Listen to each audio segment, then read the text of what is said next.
The rain felt like needles against my skin as I stepped out of the office that evening. My scarf was barely holding together, and my fingers ached from typing 12 hours straight.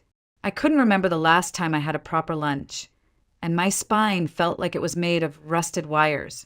All I wanted was to get home, kick off my shoes, and forget the fact that I had 2 more supplier audits to finish by the end of the week. But that wasn't how my life worked. I didn't go home to rest. I went home to continue surviving. I barely noticed my feet moving toward the bus stop.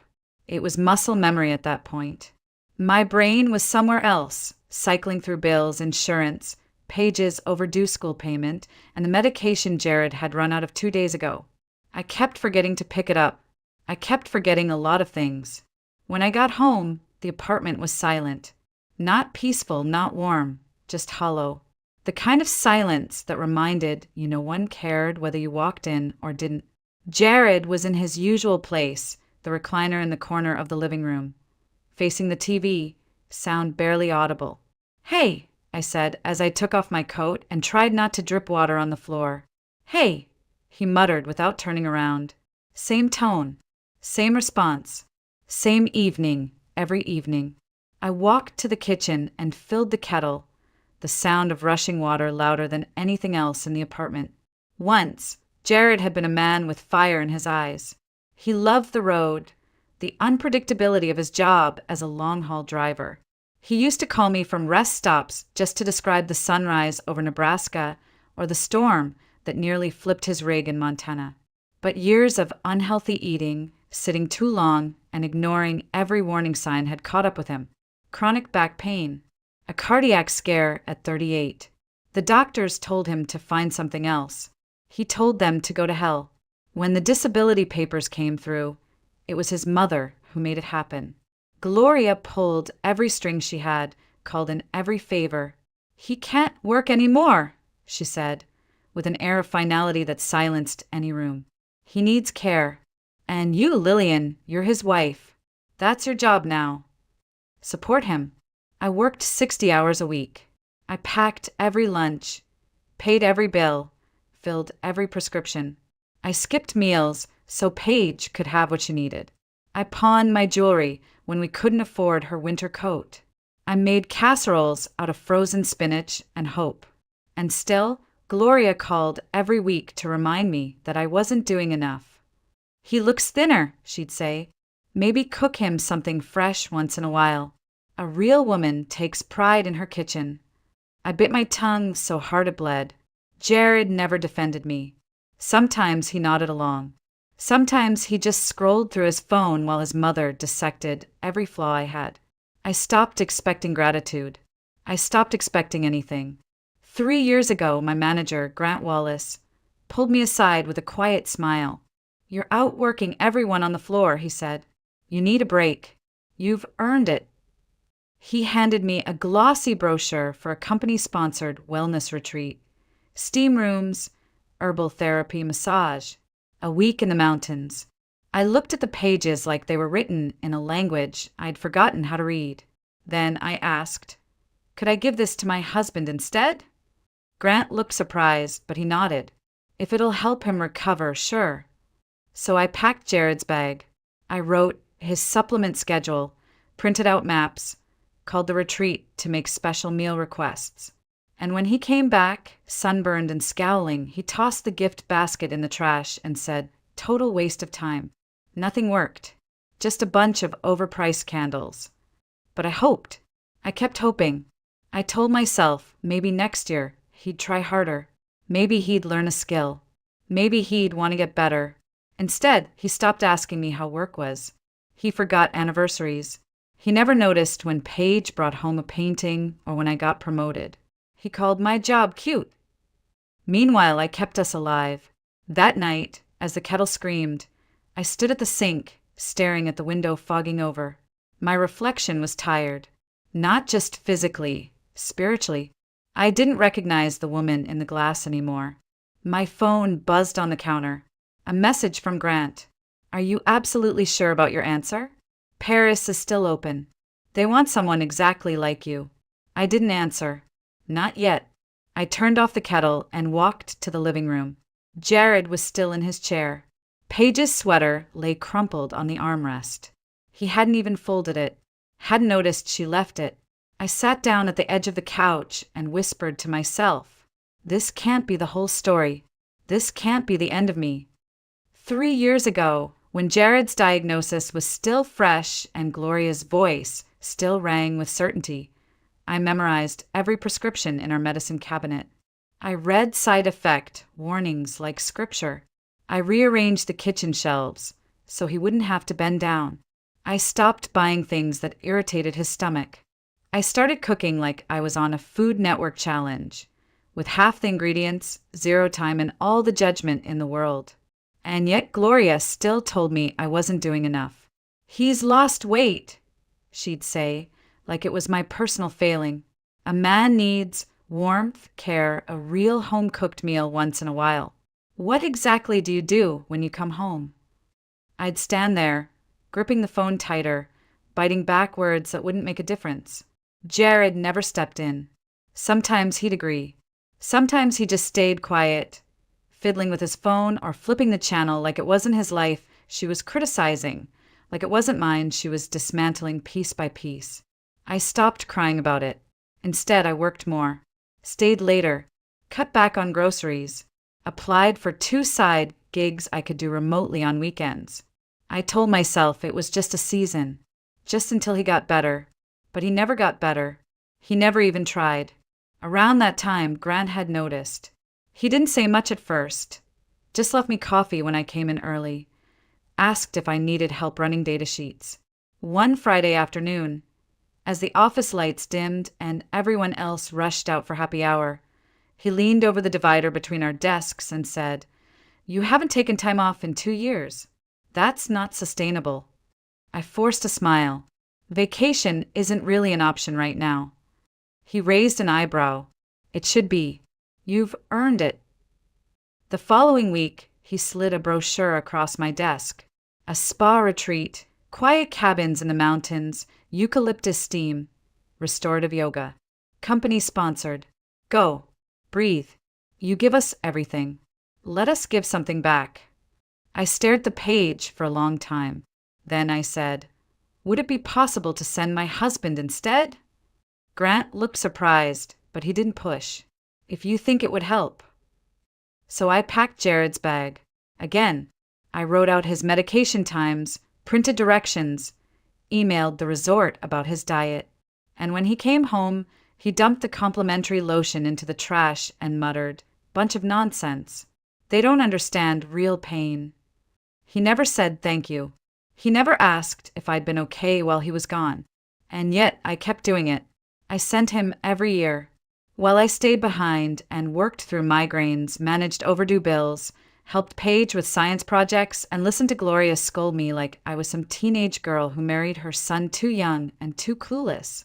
There was one night, I remember it so clearly. Jared was asleep, mouth slightly open, the recliner tilted just enough that his breath rasped. Paige was coloring in her room. I sat at the kitchen table with a mug of chamomile tea, staring out into our tiny backyard. The porch light flickered like it couldn't decide if it wanted to live or die. And I asked myself something I'd never dared to before. What if he never changes? What if this isn't a phase? What if this is it? I hated myself for thinking it. I felt like a monster, a terrible wife, a coward. I scolded myself and whispered back, "He's hurting. He needs time. You made vows." But the question didn't leave me. It planted roots. The next year, when Grant mentioned the Paris assignment, a 6-month R&D contract, full relocation support, higher pay, and the chance to bring Paige, I barely let him finish before I shook my head. "I can't," I said. He nodded, respectful as always. "If you ever change your mind, let me know." I walked home that evening in the rain. Jared did notice I was early. Paige had done her homework alone. The dishes were piled in the sink. And still, I stood at the stove and cooked something warm, because I believed that's what good women did. Later that night, while I sat on the floor folding laundry, Paige came into the room and asked, "Mom, are you happy?" I froze. My hands stopped moving. I couldn't look at her. I lied. I said yes, because that's what I thought mothers were supposed to say. But deep down, something had cracked open, and I couldn't shake the feeling that life was moving somewhere without me, and I was too tired to chase it. It happened on a Wednesday. I hadn't planned to come home early, but the migraine had gotten so bad I couldn't see straight. Grant noticed it before I said anything. He always did. "Go home," he said gently. "Log in later if you can, but please get some rest." I nodded and packed up my things, heart thudding from both the pain and the guilt of leaving unfinished work behind. When I stepped into the apartment, everything was quiet. The kind of quiet that used to feel like a refuge, but now just felt like distance. Jared glanced up from the couch as I took off my shoes. "Paige's headphones came," he said flatly. "Delivery guys downstairs waiting." I was about to go grab him. I didn't answer, just nodded as he shuffled toward the elevator in sweatpants and sneakers. He didn't look like someone struggling to move. His back didn't arch, his step wasn't slow. I watched him until the elevator doors closed, then turned toward the kitchen. I needed water, maybe tea, maybe silence. What I didn't need was a sink full of dishes, but that's what greeted me. Cereal bowls, a glass with dried orange pulp, a plate crusted with marinara. Paige had left in a hurry for school that morning, and Jared, well, he never washed a dish if I was home to do it. I sighed, rolled up my sleeves, and turned on the faucet. The water pressure had been finicky for weeks, but today it surged out like it had a point to make. It splashed against the stack of plates and sprayed the counter. I reached for the sponge just as a few droplets hit Jared's phone, lying face up near the sink. It was a new model. I'd bought it for him just 2 days earlier for his birthday, saving for months in silence. He hadn't even thanked me. The phone vibrated once, then lit up. A voice message began to play automatically through the speaker. At first, I didn't realize what I was hearing. Then Gloria's voice came through, sharp and unmistakable. "I told you, Jared, I don't like this idea of Cassidy moving in while Lillian's still there. It's messy. She's going to figure it out." "Cassidy?" I froze. My hands were still wet, the sponge hanging limp in one. I reached for the phone, and without even thinking, I unlocked it. He hadn't changed the code. Same 4 digits he always used. I tapped into the messaging app. There were dozens of voice memos between him and his mother. Dozens. Some going back weeks. Some days. My hands shook as I tapped on the previous one. Jared's voice filled the kitchen. "Mom, Cassidy's different. She gets me. She doesn't nag. She doesn't guilt-trip me. She actually listens. I'm done with this martyr act Lillian keeps playing. I convinced her not to take the Paris offer. She thinks it's her own choice. But once she's out of the country, it's just me and Cassidy. She'll keep sending money. Guilt's good for that. And Paige doesn't need to know anything." I dropped into the nearest chair. My knees wouldn't hold me anymore. The kitchen blurred around me, like someone had taken my world and twisted it 90 degrees. I couldn't hear anything but his voice, that smug, calculated tone, as if I were nothing but an obstacle, an account, a function. I kept listening. Another message. Gloria again. "She's always thought she's better than us. But you listen to me. If Lillian finds out you've been faking this pain and letting Cassidy live there, she'll blow it all up. Your disability claim? Gone. Your future? Gone. You think the state won't look into it." And then Jared again. "Relax, Mom. We're not idiots. Lillian's too busy playing Florence Nightingale to notice. She's not going to Paris, remember? And if she does, great. Then she's out of the way. Cassidy, and I can finally have a normal life. Plus, if she files for divorce from overseas, I can probably get a chunk of the apartment, maybe even support payments. I'm the disabled one, remember?" That last sentence hit me harder than anything else, not because it was cruel, but because it was deliberate. They had planned this, all of it. My sacrifices, my broken back, my insomnia, none of it mattered. I was just a chess piece they'd been moving, a pawn too exhausted to realize I'd never been a queen. I didn't cry. Not then. I just sat there, gripping the edges of the stool, feeling my fingertips go numb. My stomach rolled like I might be sick. But deeper than that, somewhere beneath the shock, was a voice. Small, steady. Leave. Now. Before I knew it, I was standing. I walked to the hallway, picked up my phone, and scrolled to Grant's contact. I hit call. He answered immediately. Lillian. I breathed once. I'm going, he said. Paris. I'm taking it. There was a pause. Then his voice, calm and solid. Good. We'll finalize everything in the morning. I hung up. I didn't go back to the kitchen. Didn't clean the dishes. Didn't finish the tea I'd meant to make. I just stood there in the dim hallway, listening to the apartment settle around me like a house I no longer lived in. I wasn't Lillian Parrish, the wife of a sick man. I was someone else now. Someone waking up. I didn't pack in anger. I didn't throw things into bags or slam drawers the way people do in movies when they finally snap. No. I folded pages, sweaters, like I always did. I made a checklist in my notebook. I confirmed our flights, printed the itinerary, and emailed the school in Paris. Every movement was quiet, precise, deliberate, because this time I wasn't running. I was choosing. When I told Jared, he blinked at me from the recliner like I'd just spoken in a different language. You're taking the job? Now. I nodded. Yes. He paused the TV. You said no. You said it didn't feel right. I changed my mind. He laughed, one of those hollow, disbelieving scoffs that always made my skin crawl. That's just perfect. Go ahead, leave. Let's see how long you last over there without me doing everything for you. I didn't answer. I didn't need to. He didn't know yet that I had already filed the papers. 2 days after we landed in Paris, I sat across from a French-American attorney named Claire Dupont. She was graceful and razor-sharp, the kind of woman who could silence a room with one sentence. We'll file for divorce from here, she explained calmly.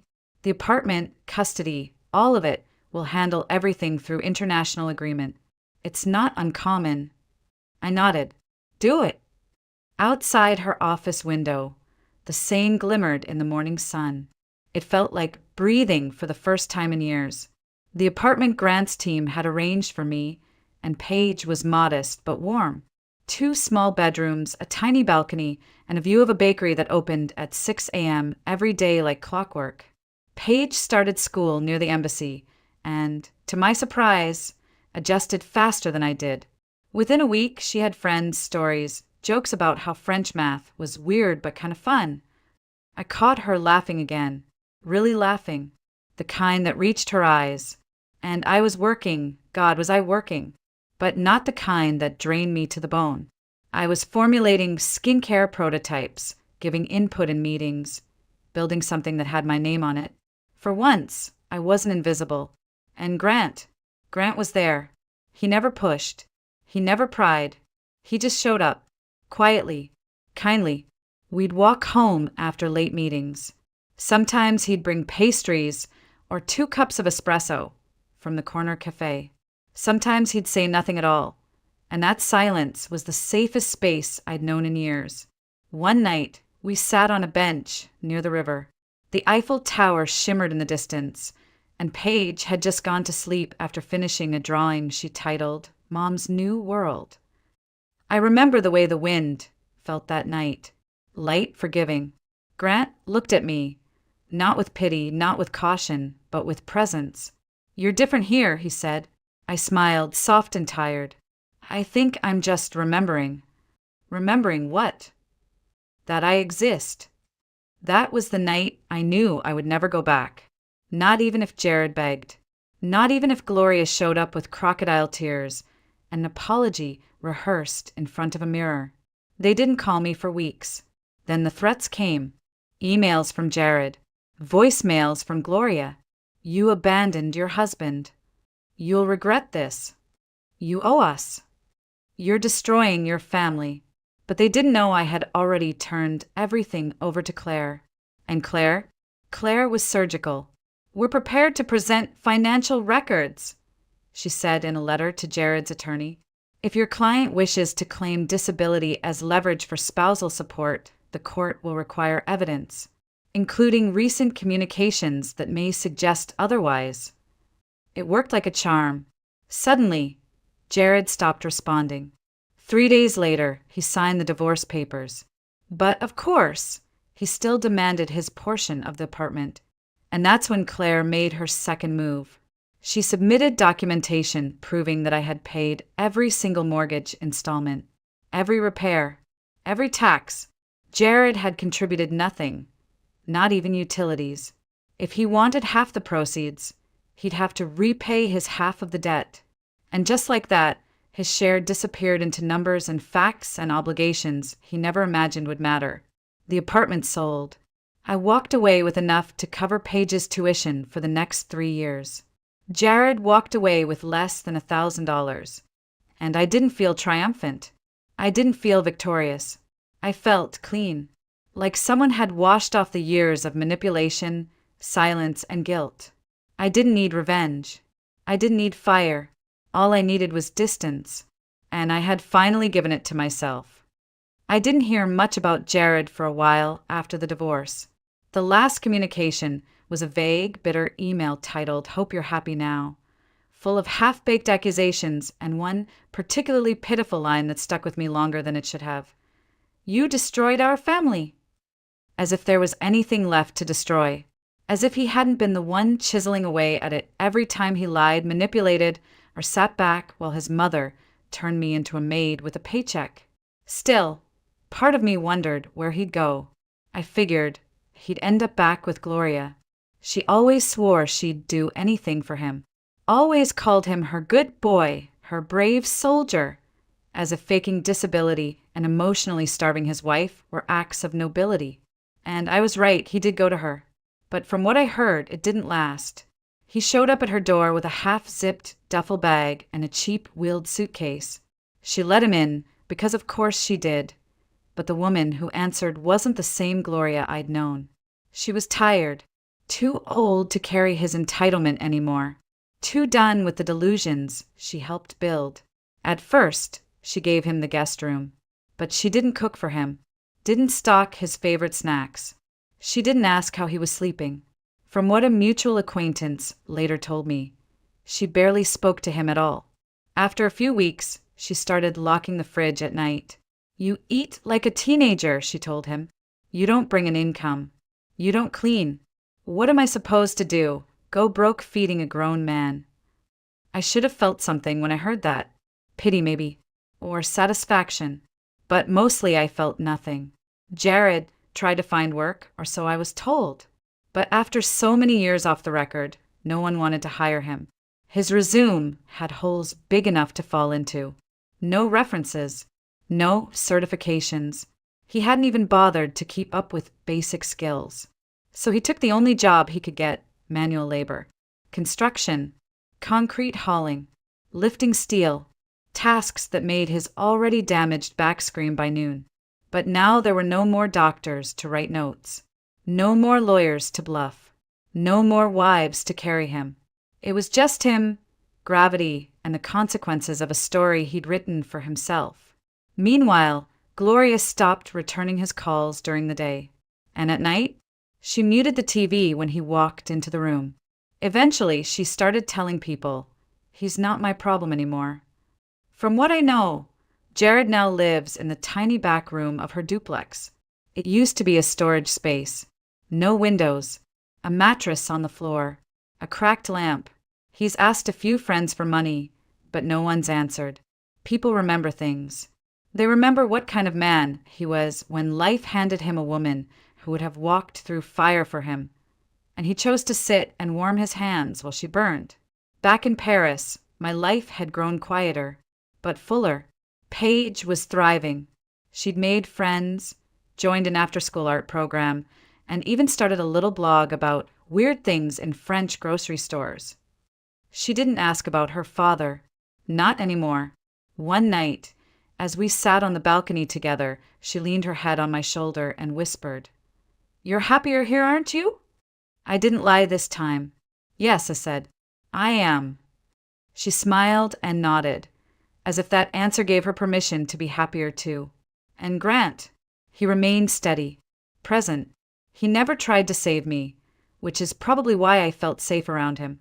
There was a gentleness to him that didn't ask for anything.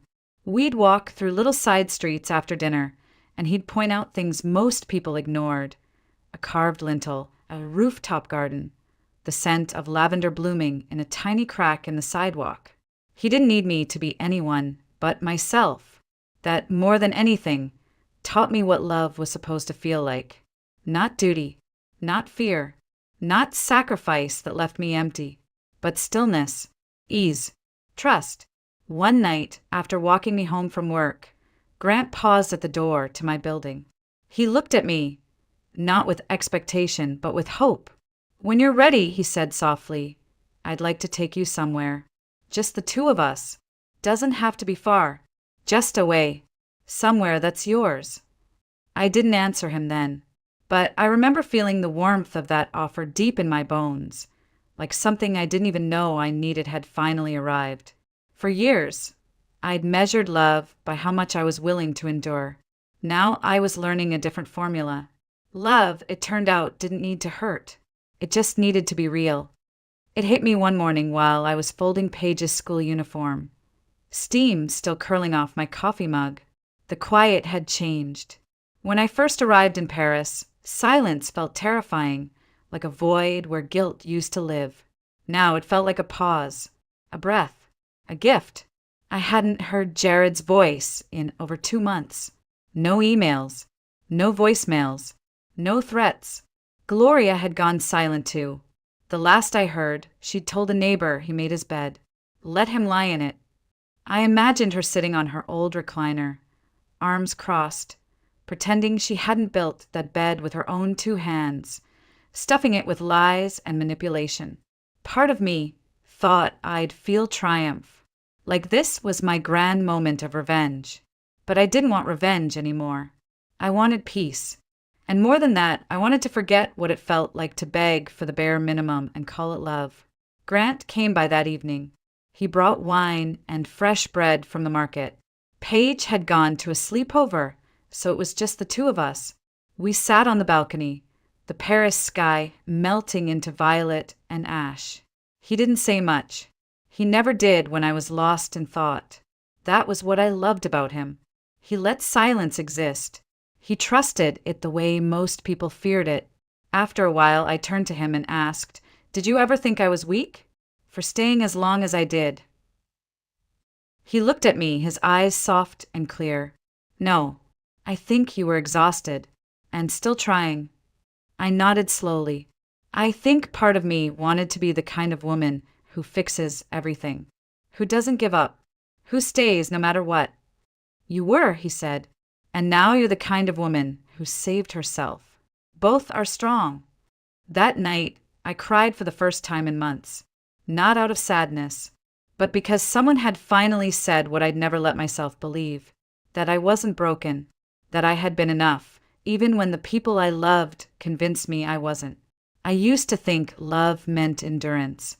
That staying in pain proved my loyalty, that if I just gave a little more, bent a little further, swallowed a little deeper, I'd finally be loved back. But the truth is, real love never requires you to disappear. Jared never hit me. He never screamed. He didn't have to. He made me invisible with 1,000 small silences, 1,000,000 tiny dismissals. He made my pain feel excessive, my exhaustion feel dramatic, my accomplishments feel like luck. He didn't need to break me. He just needed me to believe I wasn't whole to begin with. And I did. For far too long I did. But not anymore. The morning after that conversation with Grant, I booked a weekend away. Just the two of us. A cottage near the lavender fields in Provence. I didn't ask for permission. I didn't need anyone's blessing. I looked at Paige and said, "I'm going away for a few days, sweetheart." She smiled. "With Grant?" I nodded. "Good," she said. "You laugh more when he's around." I almost cried again. We went.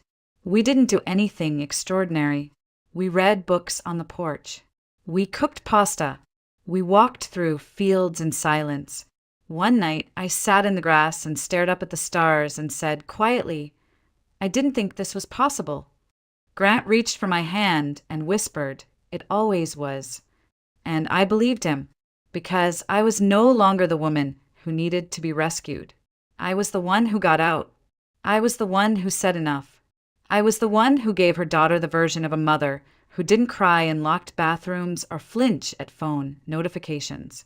Now, when Paige laughs, it doesn't sound like relief. It sounds like joy. Now, when I look in the mirror, I see someone I'd want my daughter to become. And when I think of Jared, if I think of him at all, I don't feel rage. I feel distance, like a bad dream I woke up from, like a house I moved out of, like a name I stopped answering to. For years, I thought choosing myself meant failure. But now I know choosing myself was the most radical act of love I've ever done. Not just for me, but for the little girl who grew up believing love had to hurt, and for the daughter who now knows better. My name is Lillian Parrish, and this time I'm not going back. Ever.